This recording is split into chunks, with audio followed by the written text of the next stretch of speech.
Makanan Indonesia masih berjuang secara global dibandingkan makanan Thailand. Padahal Indonesia punya populasi keempat terbesar di dunia. Waktu kita jalan-jalan ke Korea dan Hong Kong, kita tuh sadar restoran Thailand tuh ada di mana-mana. Tapi kok restoran Indonesia nggak kelihatan? Dan ternyata ini bukan kebetulan. Di tahun 2002, pemerintah Thailand bikin rencana besar. Mereka nyediain dana untuk restoran Thailand di seluruh dunia, nawarin pinjaman ke pemilik restoran, ngelatih chef, dan bikin standarisasi resep. Dan hari ini ada lebih dari 17.500 restoran Thailand di seluruh dunia. Sementara Indonesia baru aja launch program Spice Up the World di tahun 2021, 19 tahun setelah Thailand. Dan so far ada 2.000 restoran Indonesia di luar negeri. But the best part, rendang Indonesia dipilih jadi makanan nomor 1 di dunia sama CNN di tahun 2017 walaupun mayoritas orang di luar Indonesia belum nyobain. Ternyata mendominasi budaya makanan global bukan hanya sekedar punya hidangan yang enak banget, tapi strategi, marketing, dan yes, rencana matang dari pemerintah. Kayak yang Norway lakuin di Project Japan di video kita yang ini.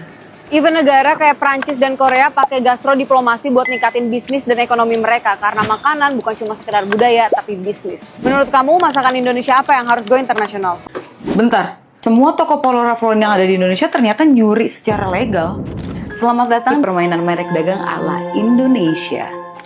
Toko-toko ini kelihatannya asli, padahal enggak. Di Indonesia, siapapun yang daftar trademark langsung otomatis jadi pemilik yang sah. Gak peduli siapa pemilik originalnya secara global.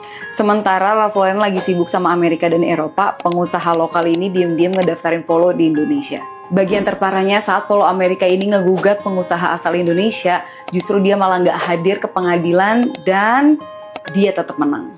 Dan bukan cuma Polo aja, IKEA juga pernah kehilangan namanya dari perusahaan furniture di Surabaya. Kalau IKEA kehilangan namanya dari perusahaan furniture di Surabaya, ternyata logo Onitsuka Tiger kalau di Indonesia itu yang punya 2 pengusaha asal Jakarta. Dan Sony harus berjuang dari blogger asal Indonesia yang namanya Sony juga cuma untuk make brandnya sendiri. Sebenarnya ini bukan kejadian di Indonesia aja sih. Di Australia, Burger King ganti nama jadi Hungry Jack's.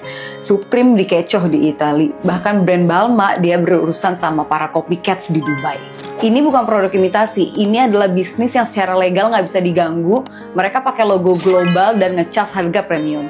Next time kalau kamu ngelihat brand luar di sini, mungkin mereka lebih lokal daripada yang kamu kira. Follow us for more hidden stories.